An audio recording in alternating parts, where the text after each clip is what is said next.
Nellore rural నియోజకవర్గ పరిధిలో పొట్టేపాలెం కల్చుపై బ్రిడ్జికి రేపు ఉదయం 9:30 జరగబోవు శంకుస్థాపన కార్యక్రమ ఏర్పాట్లను ఆదివారం టీడీపీ నాయకులు కోటమిరెడ్డి గిరితారెడ్డి పరిశీలించారు. రేపటి కార్యక్రమానికి ముఖ్య అతిథులుగా నెల్లూరు పార్లమెంటు సభ్యులు వేమిరెడ్డి ప్రభాకర్రెడ్డి, కోవూరు ఎమ్మెల్యే వేమిరెడ్డి ప్రశాంతరెడ్డి, శాసనమండలి సభ్యులు, జిల్లా తెలుగుదేశం పార్టీ అధ్యక్షులు బీదా రవిచంద్ర, నెల్లూరు రూరల్ ఎమ్మెల్యే కోటమిరెడ్డి శ్రీధర్రెడ్డి పాల్గొంటారు. ఈ కార్యక్రమంలో టీడీపీ సీనియర్ నాయకులు ఇందుపూరు శ్రీనివాసులరెడ్డి, శ్రీ వేదగిరి లక్ష్మీ నరసింహస్వామి దేవస్థాన chairman Indupuru Achyuthareddy, AMC chairman Manubolu Sridharreddy, Nellore rural MLA కార్యాలయ ఇన్ఛార్జ్ దాట్ల చక్రవర్తన్రెడ్డి, సర్పంచ్ ఏడుకొండలు, ఎంపీటీసీ నేరేళ్ల నారాయణ పాల్గొన్నారు.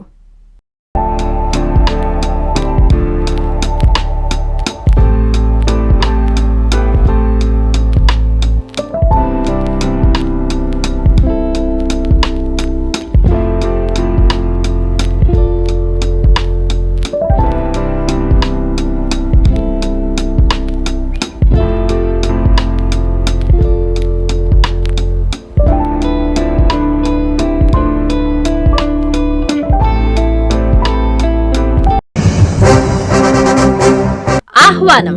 ముస్లిం మైనారిటీల భావితరాల భవిష్యత్తు కోసం, విద్యాభివృద్ధి కోసం గౌరవనీయులైన రాష్ట్ర మంత్రివర్యులు శ్రీ పొంగూరు నారాయణ గారి 20 కోట్ల సిఎస్ఆర్ నిధులతో రూరల్ ఎమ్మెల్యే కోటమిరెడ్డి శ్రీధర్రెడ్డి సహకారంతో రాష్ట్ర వక్ఫ్ బోర్డు చైర్మన్ అబ్దుల్ అజీజ్ ఆధ్వర్యంలో నెల్లూరులోని జామియా మసీద్ వక్ఫ్ బోర్డు స్థలంలో doctor APJ Abdul Kalam international school శంకుస్థాపన కార్యక్రమం అత్యంత వైభవంగా చేపట్టడం జరుగుతుంది.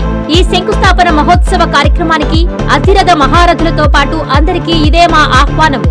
ఇట్లు రాష్ట్ర వక్ఫ్ బోర్డు చైర్మన్ శ్రీ షేక్ అబ్దుల్ అజీజ్.